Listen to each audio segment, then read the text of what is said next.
book that I wrote, we call it The Boss in the Shadows. My oldest son, Tommy, is the one who came up with that name. And it's a good name for him because he kept the fact of who he was pretty much under the radar. Uh, there's not a whole lot about him, and if you do any research into the Genovese family, you'll find that during the 60s, there's not as much notoriety going on as there was with perhaps the Colombo family or the Gambino family, or the Lucchese family for that matter. My father made it a point to keep things as quiet and in the shadows as possible. So, therefore, the book that I wrote is called The Boss in the Shadows. Probably the flashiest thing about my father was his suits and his cars. Beyond that, he lived a very common life. He lived in a regular apartment house or owned a home that was similar to many others. No big mansion, no drivers coming and going, very little attention. He did everything in his power not to draw attention to himself or the people around him. His ability to do this well, I think, came through his experience through the years of seeing what could happen if you lead a flamboyant life or if you lead a very private life. So I think he chose a private life for the value that it provided. He created a naivete around him with his family, meaning me, my sisters, probably my mother to some extent, but I'm sure my mother was aware of the type of life that he had chosen for himself. But around us kids, you'd never know it. You'd never know who he was. He didn't have people coming and going in our house. Probably the most exposure he ever had for himself was when he was managing fighters in the late 40s and early 50s. Once he was no longer involved in boxing, at that point he was a businessman. He went to work. I used to ride into the city with him early in the morning. So he was going to work at 8 o'clock in the morning, and he would drop me off going to school.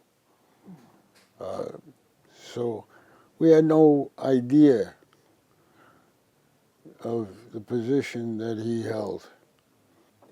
What was your reaction when you started seeing stories in the newspaper, and what did he tell you guys anything about those stories? There wasn't any stories in the newspapers until after Joe Valachi became a public display.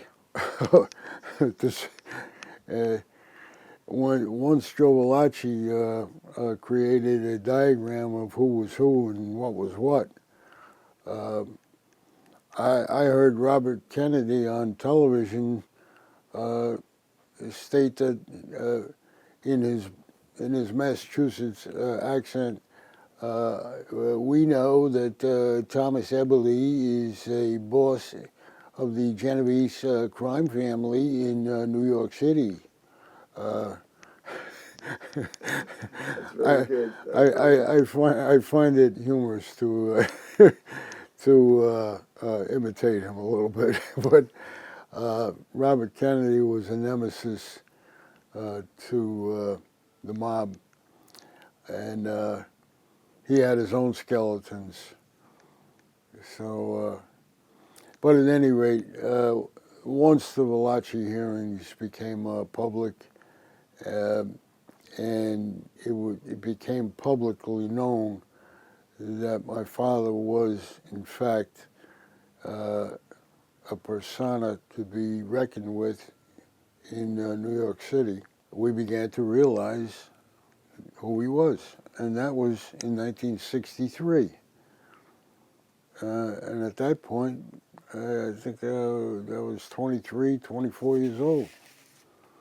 So I wasn't exactly a kid, and you would think that I would have known something sooner. But that was it. Did your dad address that at all with you, the Valachi hearings? Did he say anything? No, Yeah. no. It was never open for discussion. It was never open for discussion. What about newspaper stories? Did he say ignore them, or how do you react to that? We never talked about newspaper stories. It's a funny thing. At one point, right after the hearings were held, the newspaper people and photographers started showing up at his new home that he had recently built in Englewood Cliffs. And there was a picture of the house in the newspaper claiming in the caption that it was a $50,000 mansion. Now, in today's world, a $50,000 mansion would be a crime scene.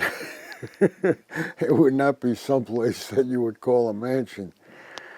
And it pushed him to a point where he sold the house because there was too much attention being shown on that house. So he moved into an apartment to avoid any more notoriety than he'd already gotten. Looking back on it, it couldn't have been handled better unless he wanted us to take advantage of his position. My father did not, he did not want us to be flamboyant. He did not want us to brag about who their father was. He did not want us to talk about him or his business.